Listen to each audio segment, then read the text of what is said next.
Hey everyone, Sel here. Welcome to a new video. Been a while for me. Had quite a bit going on in real life and took a break from the league for a bit, then went on vacation and did a few other things, and been playing a bit more the past couple weeks, and I've kind of had reroll-itis this league. My last video was about the SRS Guardian and how I recommend that for people trying out solo self-found for the first time and even veteran players, and I still stand by that and think it's really good. However, I have transitioned into a more tried and true poison SRS Necromancer, and that was mostly as a result of getting the Covenant, which is the only really hard required item for it. So if you get a Covenant at some point, and especially if you're playing SRS Guardian, I would consider transitioning to a poison SRS Necromancer. It accounts for about 42% of my damage right now. If you take it off in POB and put it back on, it says plus 72% damage. The level 29 added chaos is insane. So I would call that the only real hard requirement. The other requirement would be the sword that everybody calls a dagger for some reason. And that is Severed in Sleep. It's pretty common. It's not extremely difficult to get, especially if you're using sextants to force Cheula breaches. You can do that with the map device now. You can always get breached thanks to 7th Gate. And overall, it's just pretty easy to get going compared to even at certain points in the past, so long as you can get a Covenant. You could also consider like using Ancient Orbs on body armors. I think that's a valid strategy, especially if you're starting as an SRS Guardian, because you could pick up a 4th Vow or other unique chest that you want to use for that build, and then there's a chance that you hit the Covenant and be able to make this build. And it's a good transition because even though you're dealing different types of damage, ultimately, you're using a lot of the same mechanics. Like, you still want a Blessed Rebirth medium cluster jewel for both this build and the Guardian. So being able to like transfer that over means that's one less piece of gear to worry about. Just makes starting the second character that much easier. In the background, I'm sure you've noticed by now, I'm fighting Uber Cyrus. This is a deathless kill in which I get a massive Thread of Hope. I actually finished the Uber Cyrus uniques, barring like foiled items, of course, in 4 kills this league. I got a massive Thread of Hope first kill. This video is actually my second massive Thread of Hope. And I got an Orioth's End, the Flask, on my 4th kill. There's still a good reason to do Uber Cyrus, and that is Awakened Gems, so I have been doing a bit of that as well. Still doing that. I've done quite a bit of Uber Maven, 20-something kills. Okay, maybe not quite a bit, but a decent amount. If you go super hard at this game, 24 Uber kills is probably nothing at this point in the league. If you're the type that can just start smashing Uber super early, but I needed a better build, so it took me a little bit to get up to that point, and now that we're there, got everything on farm status. Destructive play makes it really nice to farm Ubers for a lot of reasons. So yeah, just generally been having a good time with that. A couple of my main upgrade, like there's a lot I could do to upgrade this build. I am at about 15 mil DPS, which I will show in the POB after this kill ends. And yeah, just generally been having a good time with it. Oh, this is where I find out you can block the Cyrus Meteor, which I did not realize. I thought it was unblockable. So definitely would have died there. But yeah, once this kill concludes, I will talk about my kind of non-standard choices for the build and why I think they're a good way to go. And a couple of other things as well. So here's the path of building for level 96. Build is 97 now. I changed a little bit about it, but not an extreme amount, this is pretty much how it still is at this point. So configured for Pinnacle Boss DPS, but the rest of the configuration is what I will have against Ubers. So I have party effects disabled because, at least I should. Okay, I did not have party effects disabled, but they are now disabled. Hang on a minute. Is that not part of the actual POV? I guess not. So you may have to disable party effects yourself if you take a look at this, but we'll be looking at this without my animated guardian because I don't take it into Uber fights because even though it doesn't have that much stuff, it will die. So it's mostly just a mapping thing. Sitting just under 14 mil DPS, 8 mil poison DPS. This is with no second curse. If I were to pick up a second curse and add in temp chains, that would go up quite a bit. Another 19% there, but I kind of can't be bothered. The DPS is definitely good enough that it would require some shuffling around to fit in a temp chains. Either like I have to invest more into my animated guardian, or I have to give up a gem slot, or like recraft a bunch of gear to try to fit an unset to fit in temp chains, and I just don't think that's worth it for me at the time. I'm kind of a lazy player though, so if you're really min-maxing, that's an option, but there are other options to explore as well. So, for example, I am still using Chance to Poison support, and if I get better jewels and or a better Darkness Enthroned, only 78% effect right now, I can start swapping out some of these that don't have poison chance, like this one. And this one does not either. They have minion damage if you used the minion skill recently, which is also very good. But if I swap some of these out for more poison chance to make up that 40%, I can then drop chance to poison and pick up Awaken Void Manipulation. And that would be about, I think, somewhere between an 8 and 12% damage increase. If I get both Awaken Unbound Ailments and Awaken Minion damage, that would be another about 12% more damage. If I get Awaken Multi-Strike, I don't actually know how much that would be. Let's find out. So Multi-Strike 14.7 mil, Awaken Multi-Strike 16.7, so another 2 mil over what Multi-Strike gives. Then there are things like upgrading my Cluster Jewel. I have an 11 passive item level 84 minion damage cluster that I'm trying to craft right now. I'm not going to try to go for a 12 passive. 11 is good enough to settle for. And the ideal there, of course, is you need item level 84 to get 3% attack and cast speed for minions and 35% increased effect of small nodes. Then you try to go for either no notables or a single notable, which would be Called to the Slaughter.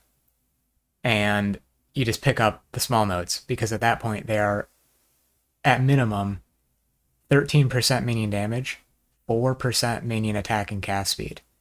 And the attack speed applies to me because of Spiritual Command, so that makes mapping a lot more smooth as well, because your mobility is higher from shield charge. So the slightly unorthodox, but not really, thing I have done is go for Divine Flesh. A lot of people do an Aegis setup where they use, it's called Aegis Aurora, the shield, and do Mind Over Matter.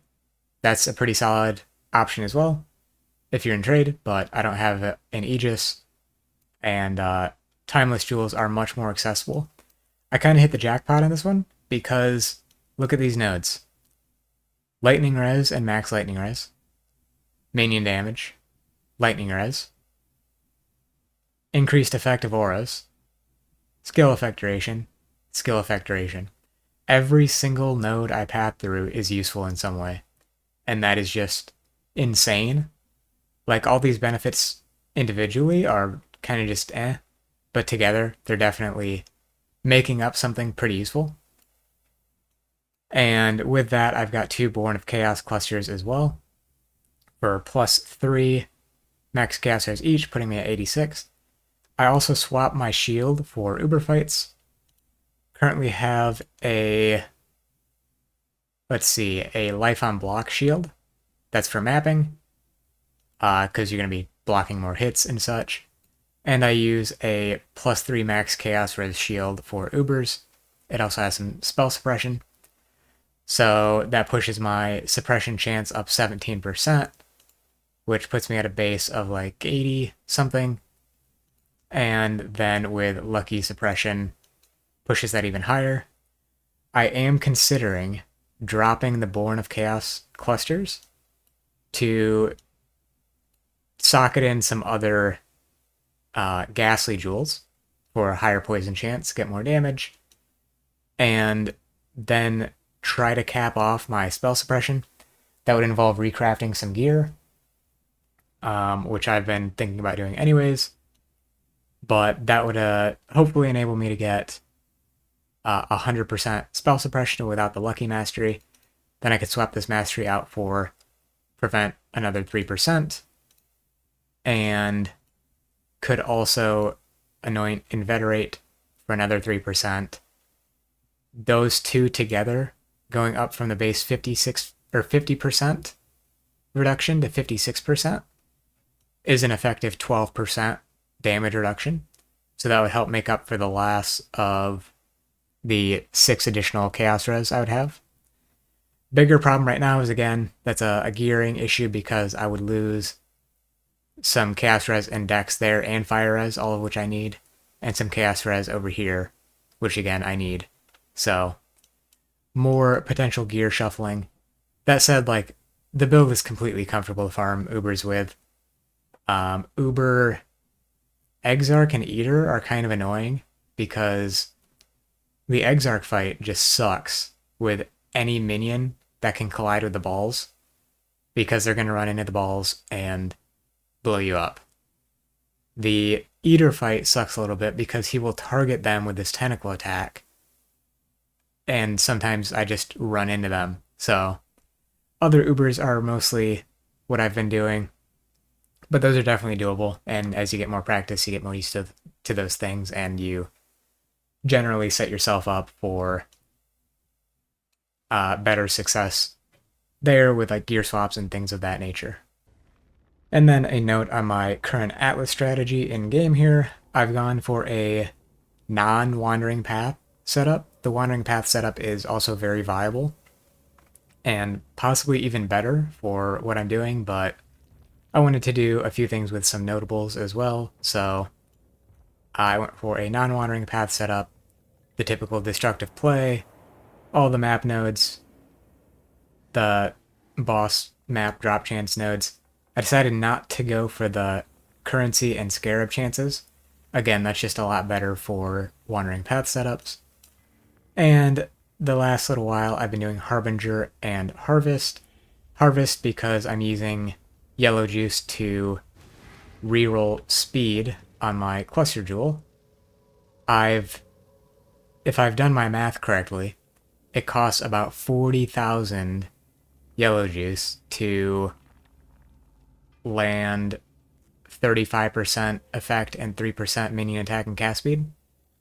And I am probably like 15,000 in so far.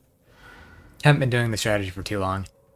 Another option is to augment, but that can take a lot of alterations, which I might be using for other things. So I've gotten some fracturing shards as well. I've decided to throw them at +2 bows. I filled one so far. I actually got a whole fracturing orb drop at one point. So this was that one.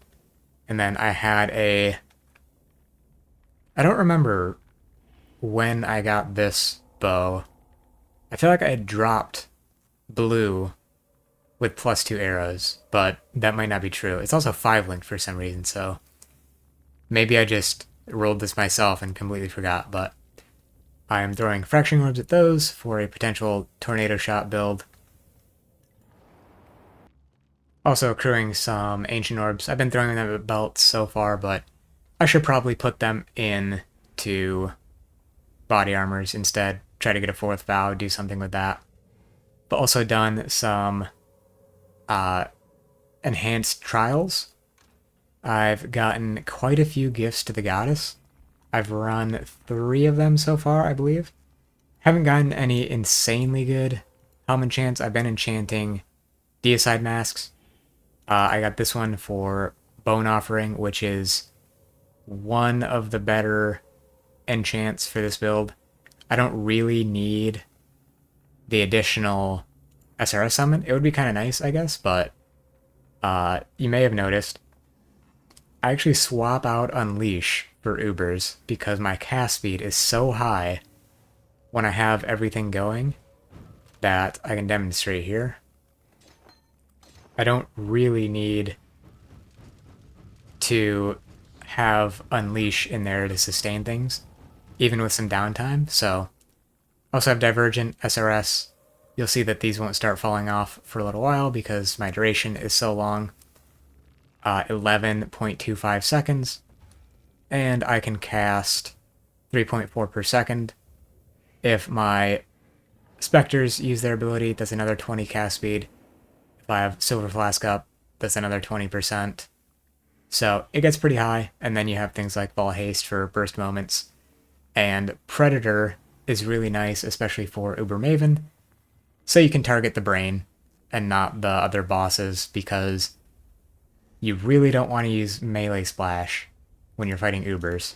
So Predator is my support for that, as well as multi-strike. So that's about it. I wanted to put out a video, just update my progress on the league as a whole. I haven't been doing a ton of the league mechanic. I think I'm going to put together a build specifically for that. I did end up getting an Eternal Damnation, so that kind of opens up some other possibilities for builds as well. Maybe even going back to the Guardian and seeing what it would take to make it uber viable, because it has a decent amount of damage, could use some more scaling, could also... The big thing is defense. Like, I know I can take down the uber bosses once, like maybe not comfortably farm, but take them down with the level of damage I have on that character, but the defenses just aren't sufficient for me, so I want to see about what it might take to get that to happen. Also have a lot of Sanctum to run. What is this, 17 runs, so it's very safe, very good XP, so I might do that to level up this character some more.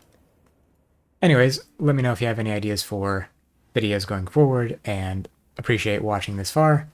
I do still plan on putting together a guide for the Guardian that might come out more towards the end of the league, which, if they nerf it, would kind of be wasted effort, but I don't know if they'll nerf it hard enough to make that big of a difference. Like, if they make the relics a little bit worse, it'll still be a solid build. If they make the Sentinel a bit worse, also same deal. If they make them both worse, I think it's still manageable. But yeah, that's about it for me. I hope you enjoyed, and I'll see you next time. Peace.